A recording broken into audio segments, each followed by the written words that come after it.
ایک سوال پوچھا گیا ہے۔ سوال یہ ہے، مرد اور عورت کے غسل میں کیا فرق ہے؟ دیکھیں، اس کا جواب یہ ہے کہ غسل میں 3 فرض ہیں۔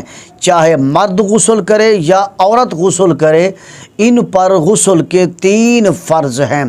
پہلا فرض ہے 1 مرتبہ اچھی طرح کلی کرنا۔ دوسرا فرض ہے 1 مرتبہ اچھی طرح ناک میں پانی ڈالنا۔ اور تیسرا فرض ہے سر سے لے کر پاؤں تک اچھی طرح 1 مرتبہ پانی بہانا۔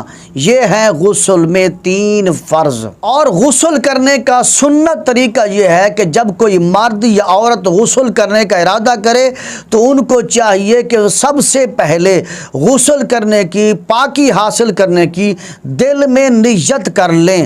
غسل خانے میں زبان کے ساتھ کسی بھی قسم کا کوئی کلمہ نہ پڑھیں، نہ کوئی نیت کریں، بلکہ دل میں نیت کر لیں۔ اس کے بعد دونوں ہاتھوں کو 3 مرتبہ اچھی طرح دھو لیں۔ اس کے بعد استنجا کر لیں۔ جسم کے جس حصے پر کوئی نجاست وغیرہ لگی ہوئی ہو تو اس نجاست کو اچھی طرح صاف کر لیں۔ اس کے بعد نماز جیسا وضو کر لیں۔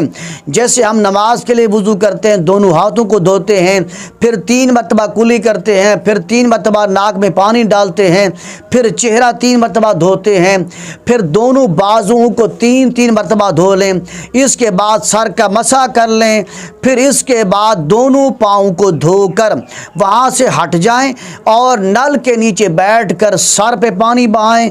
اس کے بعد دائیں کندھے پر 3 مرتبہ پانی بہائیں، پھر بائیں کندھے پر 3 مرتبہ پانی بہائیں، اور اسی طرح جسم کو سر سے لے کر پاؤں تک 3 مرتبہ دھو لیں۔